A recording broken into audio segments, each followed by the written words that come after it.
back to yet another video on the NA Garage YouTube channel, and today I'm going to talk about all the things I hate, common problems which have appeared over a little bit more than 1 year of ownership of my Mark II Audi TT. So one of the first problems is the ground cable in the right rear light has gone. This is why I have not this one, but this beautiful light on the dash. So it's very annoying because it keeps flashing on and off.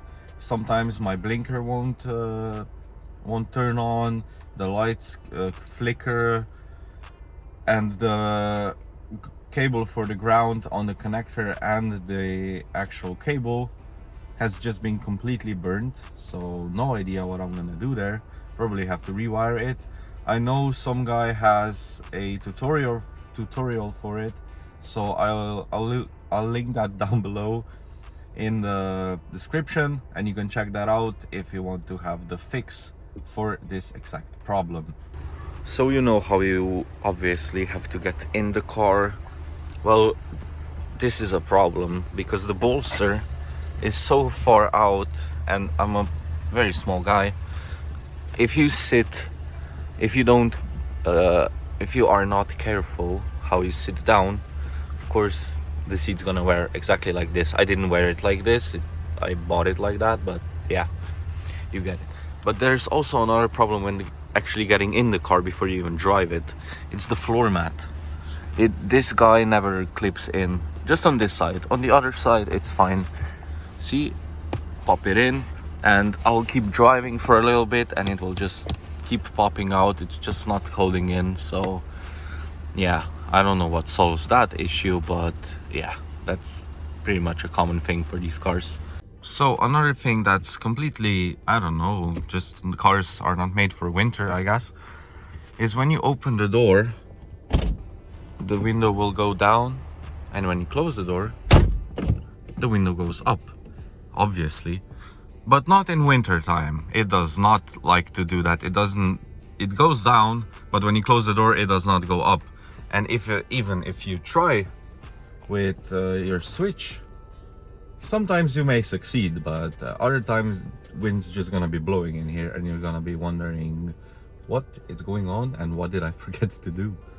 So yeah, that's very annoying. So there's this other issue that I'm not gonna show you now because basically I can't show it, is the oil consumption these cars get with the 2-liter TFSI engines. I don't know about the turbo diesels, not sure, maybe the same, but these 2-liter petrol engines with a turbo, they get horrible fuel consumption issues.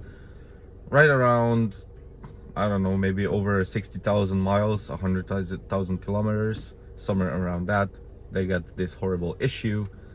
Some say piston rings, which I doubt is the case. I think it's those rubber things on the valves actually that go at the end of the valve, which I changed when I was rebuilding my Mark III Golf. So I know how hard these can get. These have to be seriously like really soft. These probably hard as ever. So yeah, the oil consumption is pretty bad. Every 2,000 kilometers I have to add like half a liter, which is quite alarming actually. Even though I switched to 5W40 from Valvoline, which is supposed to be seriously good oil. With Castrol it was horrible. Don't use that oil for 530. Just don't use for these engines when they're getting to this age, just not appropriate for them. So another issue that you will probably be facing when driving this car is the thermostat. Thermostats go bad quite often on these cars. I've just replaced mine like 2 weeks ago because the car just wouldn't heat up. If I was on the highway, water temperature 50 to 60 degrees maximum, nothing more, nothing less, just around there. Now it runs perfectly. Also the fuel consumption has dropped dramatically by 2 to 3 liters per 100 kilometers, which is a lot. So I currently get somewhere around 550 kilometers per tank, which is amazing actually. I don't know what that is in miles, but I'm assuming somewhere around 350, 400, 350. I'm guessing. But this is just, you know, light driving, maybe a little bit of putting my foot down, but yeah, combined average is around 7.5. City driving 8.8, 8.9, all the way up to 10, depends on the traffic that day. So another thing that I'm getting out of this car right now is horrible brake squeak. Like, I'm just driving at 60 kilometers per hour, 50, and they just squeal like crazy. And it's annoying because it sounds like a driving old shitbox. And yeah, that one's very annoying. And I drive and I press the left foot brake a little bit just so I could see if they are actually brakes or if the car is falling apart. But yeah, it's brakes, and I'm not sure what it is. They're like 1 year old, maybe done 17,000 kilometers on them, and they're gone, I guess. I don't know. So what you also can expect out of these cars is a horrible rattle from right behind me or somewhere around here and there.